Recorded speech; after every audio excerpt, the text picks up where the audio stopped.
Вернулись в 90-е?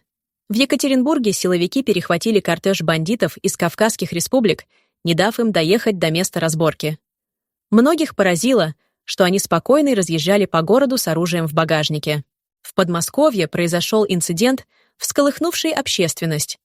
Мухаммаджон стал директором магазина, завел русского мужика в подсобку и решил учинить самосуд. Они тут потихоньку становятся хозяевами не только магазинов, но и хозяевами страны, возмущается местная жительница. Об этом и не только, мы и расскажем в этом выпуске. В Екатеринбурге, в элитном районе Синие Камни, произошло событие, заставившее жителей задуматься, не вернулись ли они на 30 лет назад к лихим 90-м. Кортеж роскошных автомобилей привлек внимание местных силовиков. И не напрасно в салонах автомобилей собралась весьма разношерстная публика. Представители солнечного Дагестана, словно сошедшие с рекламного буклета о гостеприимстве Кавказа. Гордость Ингушетии в изысканных костюмах, напоминающих стильных бизнесменов, но с легким налетом тюремной романтики. И загадочная личность, якобы связанная с городской элитой, видимо, чтобы придать ситуации немного политического оттенка, самое интересное ожидало силовиков в багажнике. Когда они его открыли, перед ними предстала коллекция оружия. От подствольного гранатомета до боевых ружей, среди которых оказался и страйкбольный гранатомет. Как выяснилось позднее, участники кортежа направлялись на деловой ужин, который, по слухам, мог обернуться криминальной разборкой. За событиями стояли знаменитые группировки «Визовские» и «Уралмашевские», чьи лидеры, по всей видимости, решили вспомнить прошлое и вновь поделить сферы влияния. Однако планы мафиози нарушили правоохранительные органы. Казалось бы, время грозных бандитов прошло, но некоторые дельцы явно решили, что гранатомет в багажнике придаст их деловым встречам большей выразительности. Не обошлось без пафосных деталей. Один из автомобилей, премиум-класса Audi, принадлежал лидеру некой султановской группировки. Под руководством султана Бороды эти ребята занимались чем-то между обналичиванием денег и рэкетом, словно застряв в эпохе 90-х. На место происшествия прибыли силы полиции и спецназа. Кортеж был остановлен, все участники задержаны, а оружие конфисковано. Интересно теперь будет узнать, как эти персонажи объясняют свои действия. В подмосковном поселке Удельное произошел случай, который всколыхнул местное сообщество и стал темой обсуждения среди жителей. Все случилось в обычном продуктовом магазине на одной из спокойных улиц Удельной. По сообщениям очевидцев, 49-летний мужчина, которого знали как человека с непростой судьбой, попытался получить алкоголь весьма необычным способом. Он попытался вынести бутылку водки, спрятав ее под своей курткой. Однако его хитроумный план не удался. Один из сотрудников магазина заметил подозрительное поведение, и мужчину остановили на выходе. В ситуацию вмешался директор магазина, 31-летний Мухаммаджон, который, по словам персонала, не оставлял подобные инциденты без внимания. Не вызвав полицию, директор магазина решил разобраться с нарушителем самостоятельно. Мужчину завели в подсобное помещение. То, что должно было стать обычной беседой или максимум нотацией, закончилось трагедией. Как выяснилось позже, в ходе воспитательной беседы случилось непоправимое. По предварительным данным прокуратуры Московской области, причиной смерти стало удушение после удара по шее тупым предметом, предположительно рукой. Персонал магазина был в шоке от произошедшего. Один из сотрудников, пожелавший остаться анонимным, рассказал: «Мухаммаджон всегда был строгим, но никто и подумать не мог, что он способен на такое. На место происшествия сразу прибыла полиция, и директор магазина был задержан. Сейчас он находится под стражей, а следователи выясняют все обстоятельства дела». Представитель прокуратуры Московской области сообщил: смерть мужчины наступила в результате удушения.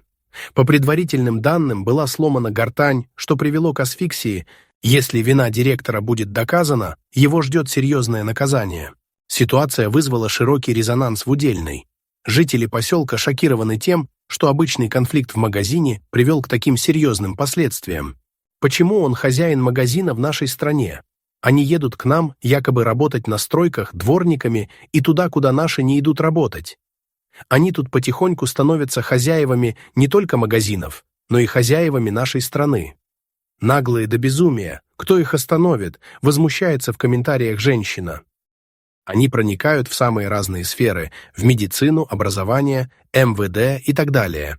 Образование является ключевым элементом развития общества. В России многие семьи сталкиваются с серьезным вопросом, почему их дети, желающие стать врачами и инженерами, не могут поступить на бюджетные места в отечественные университеты. Почему на престижных направлениях российских вузов среди обладателей бюджетных мест так много иностранных студентов, которые зачастую не оправдывают надежд в качестве профессионалов? Сейчас проблема дефицита бюджетных мест наблюдается повсеместно. На многих медицинских факультетах увеличивается количество студентов из зарубежья, тогда как местные медалисты и стабальники вынуждены бороться за ограниченные бюджетные места или вовсе уезжают за границу в поисках возможностей для учебы и карьеры. Вот ситуация в одном из столичных медицинских вузов, в аудиториях практически нет русских студентов. Посмотрите на аудиторию медвуза, есть ли там хотя бы один русский студент. А ведь это будущие стоматологи, которые скоро будут работать в наших поликлиниках как дипломированные врачи. В комментариях к этому ролику пояснили причины происходящего. Оказывается, русские стали настолько ленивыми, что не хотят не только работать, но и учиться. Конечно, именно лень позволила русским построить империю, первыми отправить человека в космос, создать первую в мире атомную станцию и вытащить десятки народов из Средневековья. Все это благодаря знаменитой русской лени. Кажется, единственное, в чем нас можно упрекнуть, это то, что мы пока терпим приезжих нахлебников. Но и это вряд ли продлится долго. Подобная ситуация сложилась и не только в столичных медицинских вузах. Примером может служить стоматологический факультет Саратовского медицинского университета РеаВиз, где, по слухам, среди первокурсников вовсе нет русских студентов. 0. Это обстоятельство вызывает значительный резонанс, особенно среди семей, которые вложили огромные усилия в образование своих детей. Выпускники, стремящиеся к профессии врача, часто говорят о долгой и упорной подготовке к поступлению. Для них это не просто увлечение, это образ жизни. С 9 класса я живу только учебой для поступления в МЕД. Химия, биология, репетиторы, дополнительные курсы. Я ни разу за все это время не была на настоящих каникулах. В итоге я не смогла поступить ни в один крупный вуз на бюджет. Мне просто не хватило пары баллов. Как быть теперь? Но я хочу лечить людей здесь, в России. Я хочу быть хорошим хирургом, пишет выпускница из Воронежа с золотой медалью. Случай с этой девочкой, к сожалению, не исключение, а правило. Репетиторы, олимпиады, курсы – все это неважно. Преподаватели медицинских вузов тоже сталкиваются с проблемами. Один из них рассказал, как отсутствие мотивации у некоторых иностранных студентов мешает учебному процессу. Они просто прогуливают пары. Группы сначала полные, а через пару месяцев пустеют. Не все такие, но многие приезжают не учиться, а непонятно для чего. Вот пример. Студент из Таджикистана пропускал занятия, учился спустя рукава, получая минимальные оценки. Таких много, и вместо того, чтобы сократить число мест для немотивированных ребят из Средней Азии и бывшего СНГ, бюджетные места выделяются им в еще большем количестве. Один из комментаторов пишет: «По поводу иностранных врачей из ближнего зарубежья, моя знакомая преподавала студентам-медикам из Туркмении, Таджикистана, Узбекистана и Киргизии. Больше всего было таджиков, и они были самыми слабыми. Таджики массово прогуливали, отчислялись, единицы учились хорошо, 1–2%. При этом талантливые российские ребята, которые могли бы стать хорошими врачами, остаются за бортом. Преподаватели видят, как перспективные молодые люди не могут получить бесплатное образование из-за бюрократии и несправедливого распределения мест. Что говорят родители? Для многих семей поступление на бюджет не только финансовая необходимость, но и вопрос справедливости. Родители вкладывают силы, деньги и время, надеясь, что это поможет детям. Но часто все получается иначе. Мы с мужем мечтали, чтобы дочь стала врачом. Она отличница, побеждала на олимпиадах, а теперь не прошла на бюджет, там нет славянских лиц, место занято иностранцами и теми, кто еле сдал экзамены. Разве это справедливо, говорит мать выпускницы из Казани. Медицина – это не просто отрасль, это показатель развития страны.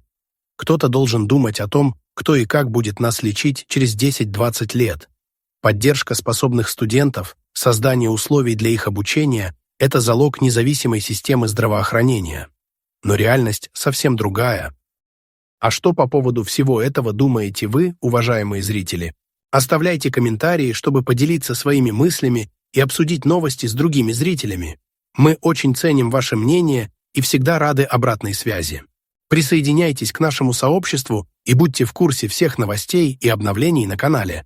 Всем добра! Всем пока!